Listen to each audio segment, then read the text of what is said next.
started well, but Sevilla got themselves back in the game as it continued. Ali Moreno with me here in the studio in case you missed any of the action from the first half. Let's take you through exactly how it transpired. Bad news to Barca early. And Ali, when you saw this challenge initially, you said he's in trouble. Yes, he is. And that's Sergio Busquets and on the challenge by the City.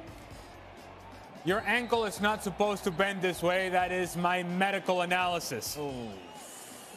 His whole momentum is going away from him. Ankle goes the wrong direction. It's just not a good look for Sergio Busquets. He gone. Frank Kessie then coming on to replace him. Barca would certainly have the better of the opening exchanges of this game. A lovely first touch here from Lewandowski, but just can't quite get his shot off. And it comes from Gavi winning a header against Bade, who gets comfortable, doesn't attack the ball. Gavi does, and then Lewandowski does well with the first touch, withstands the challenge from Rekic. But when it comes time to finish, not the cleanest contact from Lewandowski. From the corner, Araujo with the header. Good power, just can't quite get it on target. And he hangs in the air for a long time. It's a floated ball from the right-hand side. Generates enough power to go past Bono, but not inside of the goal. Into the 42nd minute we go. Ball into the box. Could have gone anywhere. It's Gudeli, who's trying to defend, knows that there's a player behind him. Flick on header over Bono, just wide. Rakitic obviously up against his old side, showing no love towards them here with a late challenge. Maybe red, Ali? It was in the neighborhood, just a little bit higher, and this is no doubt a red card. I think that maybe the fact that he's somewhat challenging the ball, but he is late.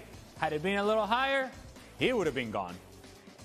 So, Barcelona 0, Sevilla 0 at the break. Sevilla yet to register a single shot on target, but they'll be happy with the way that they frustrated this Barcelona side. As we welcome in, Pablo Zabaleta joins us, pitch side Gemma Soler. Gemma, you mentioned, didn't you, just before the start of the game, there would be a bank of 5 that basically Barca would have to break down, and so far, obviously, they haven't done that. Yes, Dan, and I think Sampaoli has studied the last matches of Barcelona. It's true that they have a fantastic run of results, but they struggle so much when they play against defensive teams, teams that play with 5 in the back, and that's what Sevilla is trying to do here. Of course, that injury of captain Sergio Busquets hasn't helped, because this way Frenkie de Jong needs to be very static in the midfield, loses part of his creativity, and the truth is that they have a lack of creativity now in the forward line, and Xavi Hernandez might be thinking once again what to do with such a defensive team like this one, because they are, of course, looking for ideas in the attacking side. Yeah, that's it, Pablo. At the moment, as this game's gone on, you can see they're kind of running out of ideas. There isn't quite that spark in the final third that you need to break down this Sevilla defence. Yeah, it's difficult. It's difficult when you're playing against a team that is sitting very deep and not much space in between lines. And that's what the Barcelona needs in the final third. They need to combine quicker. They need to move the ball quick from one side to the other side. Probably a bit more from Jordi Alba on the left. They have a couple of good chances, but of course they need to be very clinical. And would be a different, probably, second half if they can score, and probably Sevilla can come up a little bit more higher. They will find more space in behind. But at the moment, Sevilla have been very solid defensively, and probably they will continue to do exactly the same in the second half. They've kind of been left for long shots, those sort of efforts. Of course, we saw one good save by Bono to keep Sevilla in it. A couple of things that Barcelona need to do better in the second half is, shot from distance. Use that as a resource. Use this as a possibility. Lewandowski hits it well. Bono has to come over with a save. And in saying that, Frank Kessie does well in really tight spaces. It's able to generate some separation from the defender, and now it's time to take the shot on. He decides to play it out wide and find Raphinha. I bring up Raphinha for a reason. Dembele is not on the field, so there is no 1v1 situation. There is no change of pace. So if you're not using the shots from distance, you have to use somebody who's able to beat players in 1v1 situations. And Raphinha, at no point in this match, or really in any other match for that matter, do you see him square somebody up and say, I'm going to get after you, I'm going to dribble you, I'm going to be better than you. It's all too comfortable to then cut back to his left foot, pass this ball backwards, and now the job is done. No, take on the responsibility. 1v1 at some point, Barcelona has to be able to succeed in those sort of positions. So shots from distance, 1v1 situations, create space, and from those spaces, now you can move without the ball to then find a pass in behind, to find a pass that breaks down Sevilla. But if everything is in front of Sevilla, it's easier to defend. Real Madrid then, Barcelona as it stands, 6 points clear of Real Madrid. They can extend that to City by 1-0-0, but we'll kick things off with a game that just finished as Barcelona solidified their place as favourites to win La Liga, defeating Sevilla by 3-0. Slow first half. Barca got it done, though, in the second half, finding that extra gear. They were very impressive indeed. Let's say we got the highlight. The highlight's coming, apparently. There it is. Barca then going into this game as favourites. Sevilla have been rubbish this season. However, the one negative from the game was this injury to Busquets early on. Busquets going in for a sliding challenge, and you just see his ankle get caught under him, and the more you see that, the worse it looks. Nope. They're saying 2 to 3 weeks he'll be out. Whoa.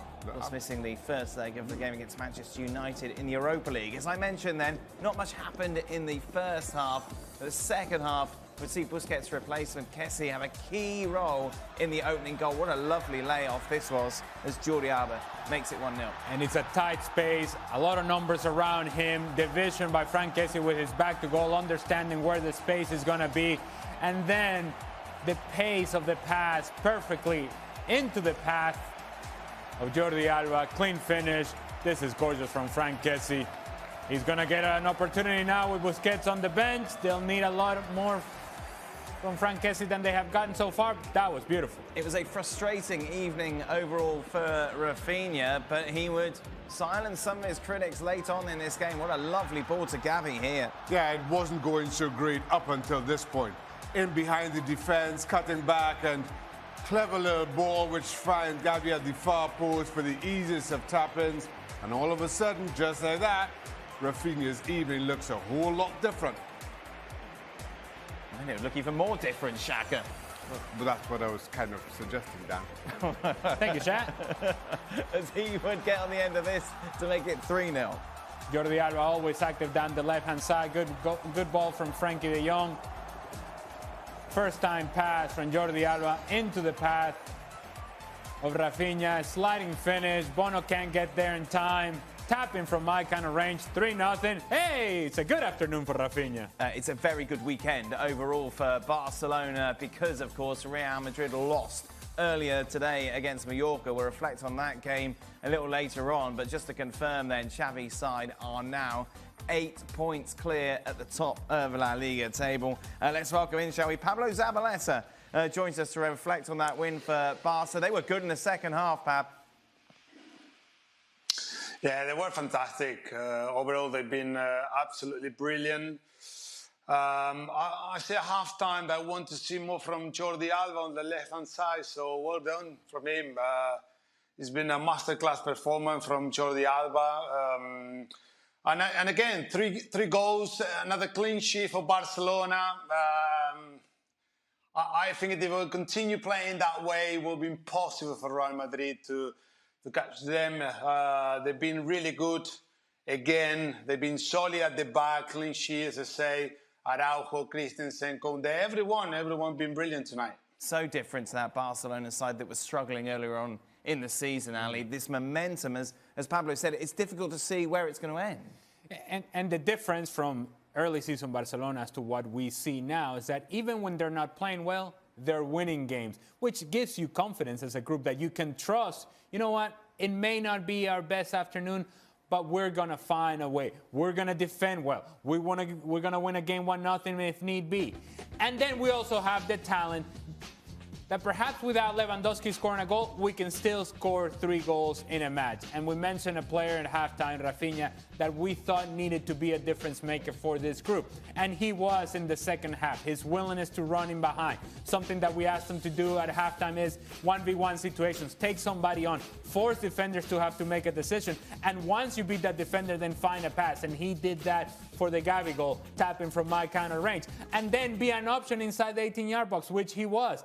As Lewandowski's taking defenders away to the far post, there you see Raphinha appearing in the middle of the box, and he's finishing his chance. If he has this sort of impact, now we're talking. This is what you want from Raphinha, even more so now that Dembele is injured. It gives more responsibility to Raphinha. If he's doing this, Barcelona becomes far more dangerous. And as we look at the totality and the big picture of the where Barcelona are right now as compared to Real Madrid, you're finding consistency in their performance, you're finding consistency in their results, and you're finding a team that while everybody else is falling apart, they just keep on winning. Pablo, though, the one negative, as I mentioned, is Busquets out. How much of a blow is that, say, looking ahead to the first leg against Manchester United, or how much can Frank Kessie come in and kind of fill that void?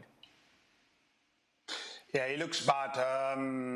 Well, Busquets still, he's not getting any younger, but he's still an important player for Barcelona, especially playing, as a holding midfielder in front of the back four. He always good on the ball, still very clever at reading the game. So hopefully it's not too bad. We wish him speed of recovery. Of course, looking forward, they have an important game coming up in the Europa League against Manchester United. But, they have Kessie probably to replace him. I'm not sure if he can do the same role, because I see more Kessie playing as a number 8, probably more attacking, and the young playing more as a number 6. But of course, it is a big blow for Barcelona. Hopefully, it's not too bad, and he's back soon. Overall, though, a positive day for Barca. 8 points clear at the top. You said he's in trouble. Yes, he is. And that's Sergio Busquets on the challenge by in the city. Your ankle is not supposed to bend this way. That is my medical analysis. Ooh. His whole momentum is going away from him. Ankle goes the wrong direction. It's just not a good look for Sergio Busquets. He gone. Frank Kessie then coming on to replace him. Barca would certainly have the better of the opening exchanges of this game. A lovely first touch here from Lewandowski, but just can't quite get his shot off. And it comes from Gavi winning a header against Bale, who gets comfortable, doesn't attack the ball. Gavi does, and then Lewandowski does well with the first touch, withstands the challenge from Rekic. But when it comes time to finish, not the cleanest contact from Lewandowski. From the corner, Araujo with the header. Good power, just can't quite get it on target. And he hangs in the air for a long time. It's a floated ball from the right-hand side. Generates enough power to go past Bono, but not inside of the goal. Into the 42nd minute we go. Ball into the box. Could have gone anywhere. It's Gudeli, who's trying to defend, knows that there's a player behind him. Flick on header over Bono, just wide. Rakitic obviously up against his old side, showing no love towards him here with a late challenge. Which could maybe red, Ali? It was in the neighborhood, just a little bit higher, and this is no doubt a red card. I think that maybe the fact that he's somewhat challenging the ball, but he is late. Had it been a little higher, he would have been gone. So, Barcelona